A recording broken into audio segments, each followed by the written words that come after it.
వక్రతుండ మహాకాయ సూర్యకోటి సమప్రభా నిర్విఘ్నం కురు మే దేవా సర్వకార్యేషు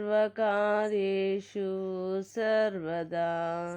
గురుబ్రహ్మా గురుర్విష్ణుః గురుర్దేవో మహేశ్వరః గురుః సాక్షాత్ పరబ్రహ్మ తస్మై శ్రీ గురవే నమః.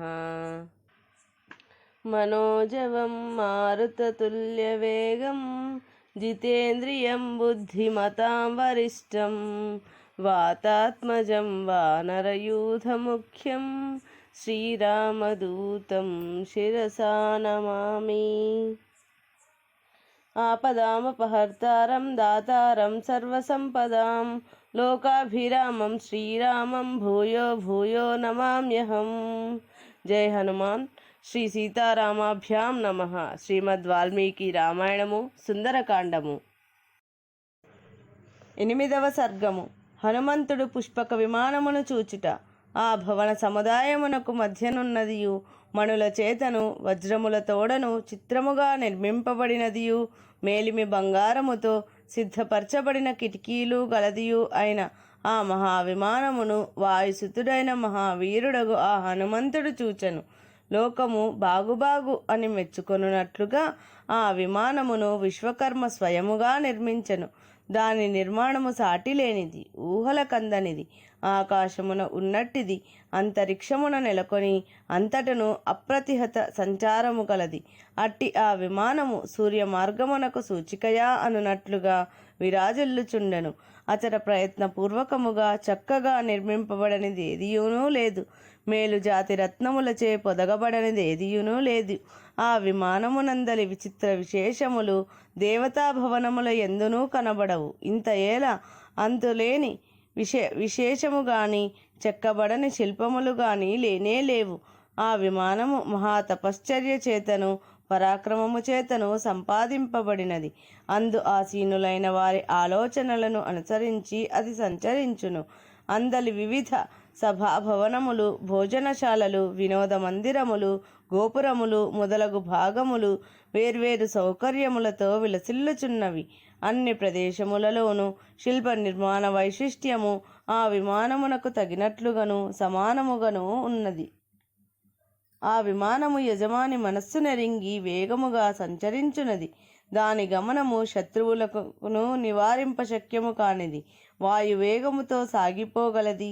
మహాత్ముల, పుణ్యాత్ముల, తేజస్సంపన్నుల, సుప్రసిద్ధుల భవనముల వలను ఇంద్రాది దేవతలకు ఆవాసమైన స్వర్గము వలను సంతోషదాయకమైనది. పలు విశిష్ట శిల్పరీతులను అవలంబించుటచే ఆ పుష్పకము యొక్క ఆకారము ఉదాత్తముగానున్నది.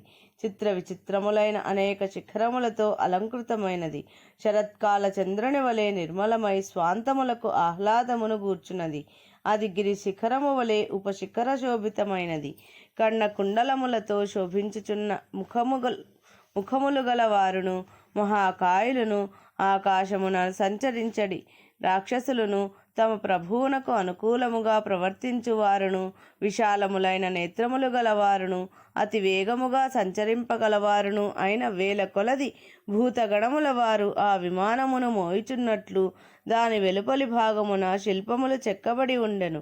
అది వసంత ఋతువునందలి పుష్పరాశి వలె చూడముచ్చటగా ఉన్నది. వసంత మాసము కంటెను మనోహరమై దర్శనీయముగా ఉన్నది. అట్టి శ్రేష్టమైన విమానమును ఆ వానర వీర వరేణ్యుడు చూచెను. వాల్మీకి మహర్షి విరచితమై ఆది కావ్యమైన శ్రీమద్ రామాయణమునందలి సుందరకాండమునందు 8వ సర్గము సంపూర్ణం.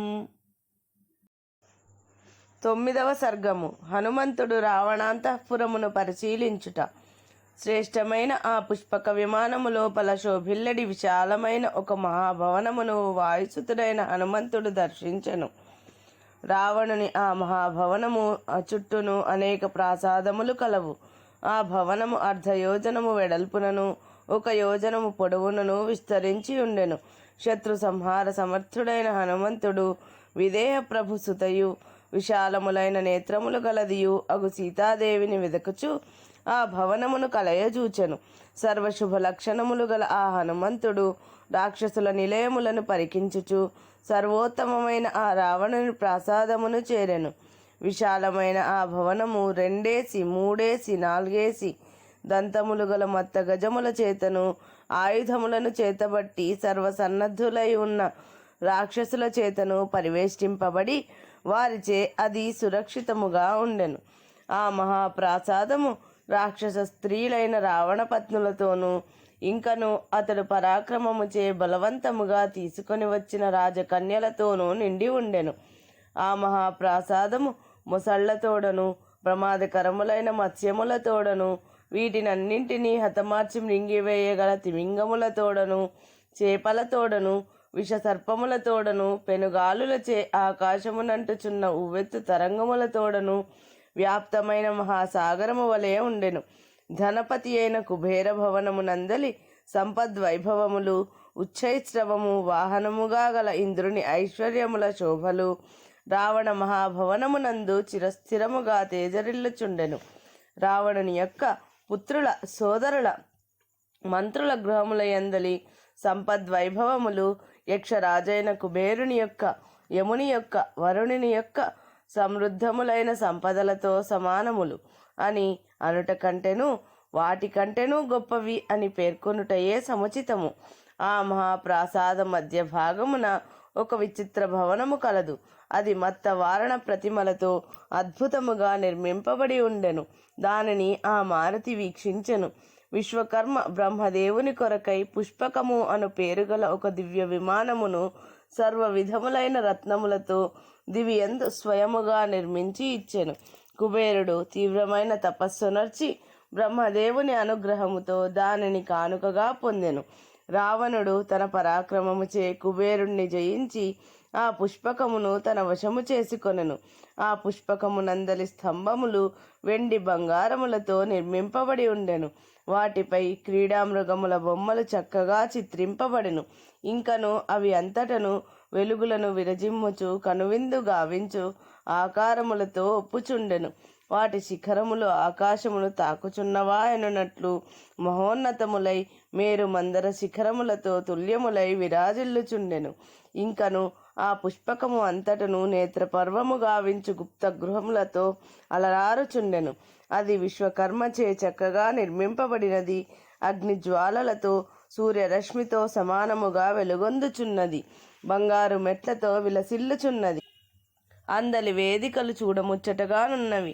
ఆ పుష్పకము యొక్క కిటికీలును గవాక్షములను బంగారముతోనూ స్ఫటికములతోనూ నిర్మితములైనవి. అచటి ఉన్నతములైన వేదికలు అన్నీయును ఇంద్రనీలములతోనూ మహానీలములతోనూ పొదుగబడినవి. అందలి భూతలము చిత్ర విచిత్రములైన పగడములతోడను అమూల్యములైన మణులతోడను గుండ్రని ముత్యాలతోడను ఖచ్చితమై అద్భుతముగా విరాజిల్లుచుండెను. సువాసనలతో గుబాళించుచున్న ఎర్ర చందనముచే ఆహ్లాదకరముగానున్న ఆ పుష్పకము బంగారు కాంతులను విరజిమ్ముచు మధ్యాహ్న సమయమునందలి సూర్యునితో సమానముగా తేజరిల్లుచుండెను. వివిధములైన మధురాకృతులు గల గుప్త గృహములతో ఆ పుష్పక విమానము అలంకృతమై ఉండెను. అట్టి దివ్య విమానమును ఆ కపివరుడు అధిరోహించెను. అప్పుడు పానీయముల నుండియు తినుబండారముల నుండియు అన్నముల నుండియు వచ్చుచు మైమరిపించు దివ్య గంధము సర్వత్రా వ్యాపించెను. ఆ వాసన నాసాపుటములకు తాకగానే వాయుదేవుడే ఆకృతి దాల్చి ఈ పరిమళ రూపమున వచ్చినాడాయని హనుమంతుడు భావించెను. ఒక బంధువు తన ఆప్త బంధువును పిలిచినట్లుగా ఆ సువాసన మిక్కిలి సత్వ సంపన్నుడైన హనుమంతుణ్ణి ఇటు రమ్ము అని రావణుడున్న స్థలమునకు పిలుచుచున్నదా అన్నట్లు ఒప్పుచుండెను. అనంతరము ముందునకు సాగుచున్న ఆ హనుమంతుడు శుభాకృతి గల ఒక విశాలమైన శాలను గాంచెను. కాంత తన కాంతునకు ప్రియమైనట్లు అది మనోహరైన సర్వాంగ సుందరి వలె రావణునకు అత్యంత ప్రియమైనది. ఆ శాల సోపానములకు మణులు తాపబడినవి. కిటికీలు బంగారముచే నిర్మింపబడినవి. అతడి భూతలము స్ఫటికములచే పొదుగబడినది మరియు దంత ఫలకములచే రూపొందింపబడినది. ఆ శాలయందు అనేక మణిస్తంభములు నిర్మింపబడినవి. అవి వెండి బంగారములతో సమంచితములై కాంతులీనుచున్నవి. వాటిపై మంచి ముత్యములు స్వచ్ఛ ప్రవాళములు అమర్చబడినవి. అచటి స్తంభములు సమానములై ఏ మాత్రము వంకరలేనివై అత్యున్నతములై ఆమూలాగ్రము అలంకృతములై దర్శనీయములై ఉండెను. పక్షముల వలె ఎత్తైన స్తంభములతో అది విశాలమైన ఆకాశమునకు ఎగురుచున్నదా అనునట్లు విలసిల్లుచుండెను. అందు భూతలముపై పృథివీ లక్షణములు గల విశాలమై చిత్రమైన రత్న కంబళము పరచబడి ఉండెను. అందువలన అది రాష్ట్రములతోనూ వరుసలు గట్టిన గృహములతోనూ అలరారుచున్నట్టి విపుల ధరాతలము వలె తోచుచుండెను. అది మిక్కిలి మత్తిల్లిన పక్షుల కలకలములచే మారుమ్రోగుచుండెను. దివ్యములైన పరిమళములతో సువాసితమై ఉండెను. సర్వోత్తమములైన ఆస్తరణములతో అలరారుచుండెను. అట్టి భవనమున రావణుడు నివసించుచుండెను. అది స్వచ్ఛమై హంసల వలె శ్వేతకాంతి శోభితము, అగరు ధూపముచే ధూమ్రవర్ణ విలసితము, పుష్పహారములచే చిత్రవర్ణ విరాజితము, చిత్ర విచిత్ర వర్ణ శోభితము అయి వశిష్ఠుని ధేనువు వలె కోరికలను ఈడేర్చుచూ విరాజిల్లుచుండెను. అది మనస్సులకు చక్కని ఆహ్లాదమును గూర్చును. అచ్చటివన్నీ చిన్నలు రంగులకే హంగులు గూర్చును. శోకములను పారద్రోలును. సర్వదివ్య సంపదలకు జనని అయిన ఆ శాలను హనుమంతుడు గాంచెను. ఇంద్రియార్థముల ద్వారా తల్లి సంతానము యొక్క పంచేంద్రియములను తృప్తిపరచు రీతిగా రావణుని పాలనలోని ఆ శాల హనుమంతునకు మిక్కిలి సంతృప్తి కలిగించుచుండెను. ఇది స్వర్గమా? ఇది 33 కోట్ల దేవతలకు నిలయమైన దేవలోకమా? ఇది ఇంద్ర వైభవములకు నిలవైన అమరావతియా? దివ్య తపశ్చర్యలకు ఫలరూపమైన పరాసిద్ధియా అని ఆ శాలను చూచి హనుమంతుడు తలపోసెను. జూదమునందు ఆరితేరిన వారిచే ద్యూత క్రీడయందు ఓడింపబడి దీర్ఘాలోచనలో పడిన జూదరుల వలె అచట బంగారు కాంతులతో నిశ్చలముగానున్న మణిస్తంభ దీపములను మారుతిగాంచెను. దీపజ్వాలలతోడను రావణుని తేజస్సుతోడను ఆభరణముల ప్రకాశములతోడను నిండి అది దేదీప్యమానమైనదని హనుమంతుడు తలంచెను. నానా విధములైన వన్నెలు గల వస్త్రములను పూలమాలలను ధరించిన వారును వివిధములగు వేషల భూషణములతో విరాజిల్లుచున్న వారును కంబళములపై శయనించిన వారును అగువేల కొలది సుందరీమణులను అతడు గాంచెను. ఆ నారీమణులు అర్ధరాత్రి వరకు మద్యపానములతో క్రీడా వినోదములతో అలసిపోయి నిద్ర క్రమ్ముకొని వచ్చుచుండగా తూలుచుండిరి. అనంతరము వారు గాఢమైన నిద్రలో మునిగిరి. నిద్రాముద్రితలైన వారి ఆభరణములు నిశ్చలముగానున్నందున అచట నిశ్శబ్దము తాండవించుచుండెను. కదలక మెదలకయున్న హంసలతో తుమ్మెదలతో కూడిన మహాపద్మ సరస్సు వలె ఆ దృశ్యము ఉప్పుచుండెను. నిదురించుచున్న ఆ చక్కని వనితల దంతములను వారి పెదవులు కప్పివేసెను. వారి నేత్రములు మూసికొని ఉండెను. ముఖములు పద్మముల సువాసనలను విరజిమ్ముచుండెను. అట్టి స్త్రీలను హనుమంతుడు గాంచెను. ఆ రాక్షస స్త్రీల ముఖములు పగటిపూట వికసించిన పద్మముల వలె నుండి రాత్రి యందు మాత్రము ముకులించుకొనిన కమలముల రీతి ఒప్పారుచుండెను.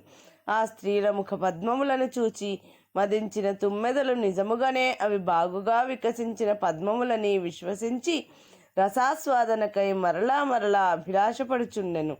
సర్వశుభ లక్షణములతో ఒప్పుచున్న ఆ కపివరుడు ఇట్లు యుక్తియుక్తముగా ఆలోచించి సౌరభాది గుణములను బట్టి అవి జలజ సదృశములని తలంచెను.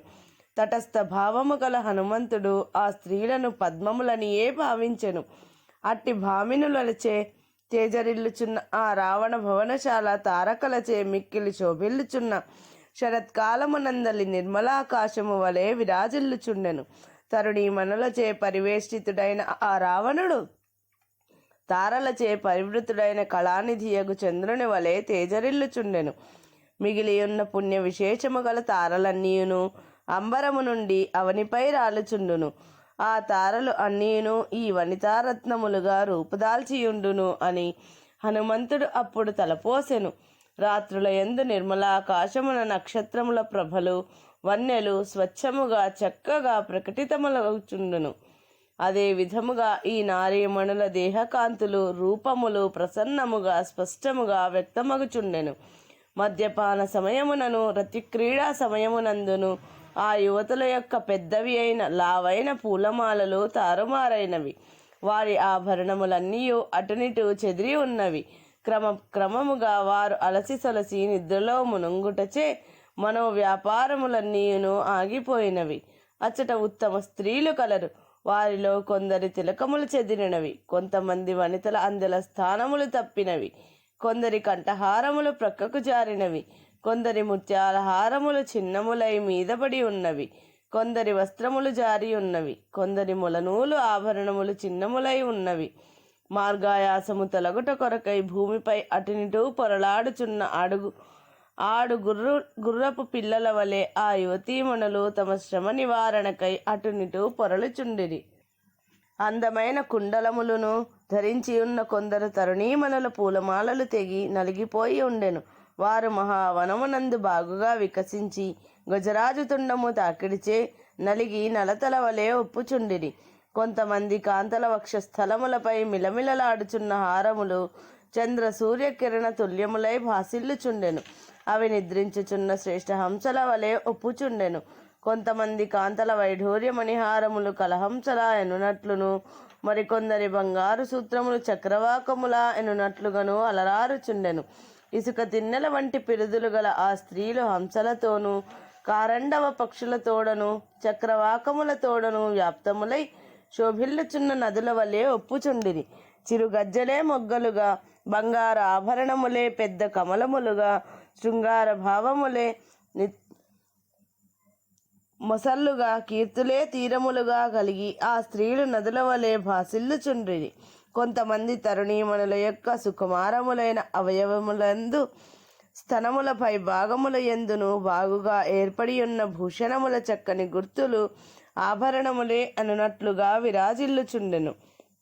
కొందరు స్త్రీలు ముఖములపై తమ చీరల కొంగులను కప్పుకొని ఉండిరి.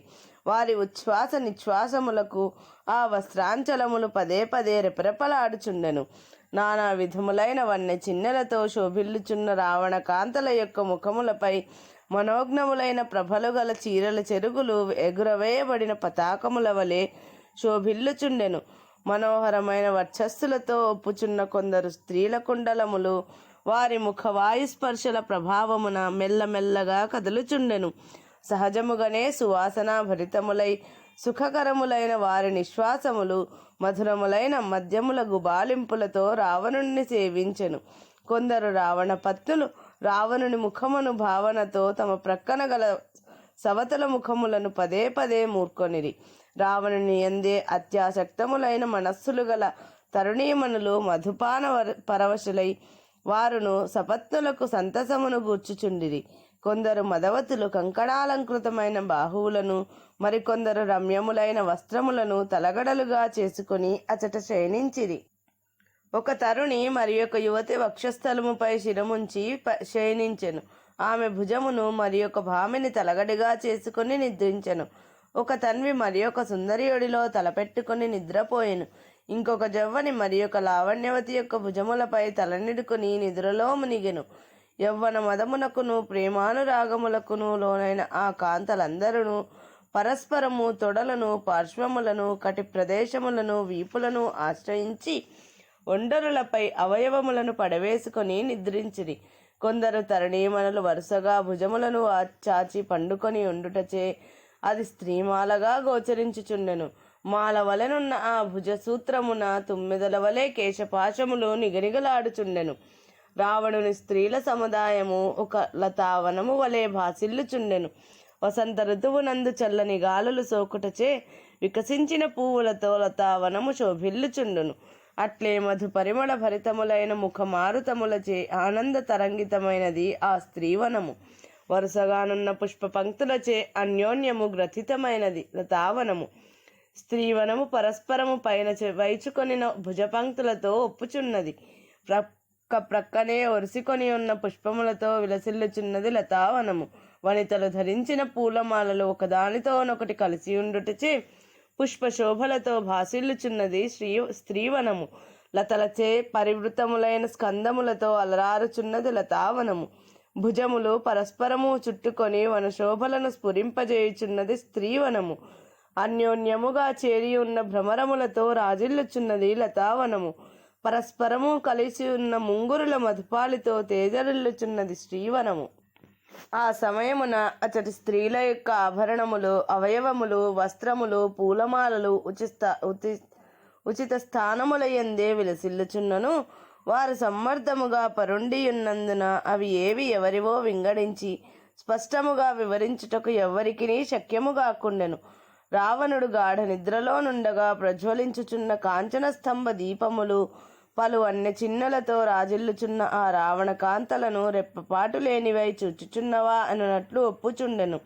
మేల్కొని ఉండగా ఆయన కాంతలను ఎవ్వరునూ కన్నెత్తి అయినను చూడలేరు అని భావము.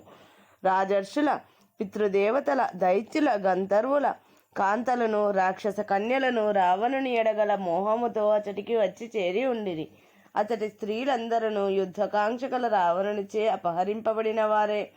కానీ మరికొందరు జవ్వనులు మాత్రము కామాతురులై రావణుని మోహించి తమకు తాముగా వచ్చిన వారు. మహాసాధ్వి అయిన జానకి తప్ప వారిలో రావణుడు కామాతురుడై తన పరాక్రమమును చూపి బలవంతముగా తీసుకొని వచ్చిన వనిత ఒక్కతీనూ లేదు. వారు అందరూ అతని గుణములచే ఆకర్షితులై అతనిని పొందినవారే. వారిలో వేరొక పురుషుణ్ణి ప్రేమించిన ప్రమద గాని లేక వేరొకనికి భార్య అయిన భామిని కానీ లేనే లేదు. రావణుని భార్యలలో ఒక్కతియు అకులీన అనగా ఉత్తమ వంశ సంజాత కానిది లేదు. వికృత రూపము గలది లేనే లేదు. అసమర్థురాలిది అసలే లేదు. సేవలకు అర్హురాలు కానిదియూ లేదు. హీనయునూ లేదు. కాంతునకు మరలుగొల్ప జాలనిదియూ లేదు. అందరూ అన్నింటనూ యోగ్యతలు గలవారే. రాక్షసరాజైన రావణుని భార్యలందరూ తమ భర్త అయిన రావణునితో కూడి సుఖముగానున్న రీతిగానే రాఘవ ధర్మపత్ని అయిన సీతాదేవియు తన భర్త అయిన శ్రీరామునితో కూడి హాయిగా ఉన్నచో ఇతనికి అనగా రావణుడికి శుభమే కలుగును. అనగా సీతాదేవిని అపహరింపకున్నను లేదా ఆమెను శ్రీరామునకు అప్పగించినను రావణునకు మేలే జరుగును అని బుద్ధిశాలి అయిన కపీశ్వరుని మనసుకు తట్టెను. సీతామాత ఉత్తమ గుణ సంపన్నురాలు. ఇది ముమ్మాటికి నిజము. రావణుడు ఉత్తమ వంశమున జన్మించిన వాడు, లంకకు ప్రభువు, గొప్ప శివభక్తుడు.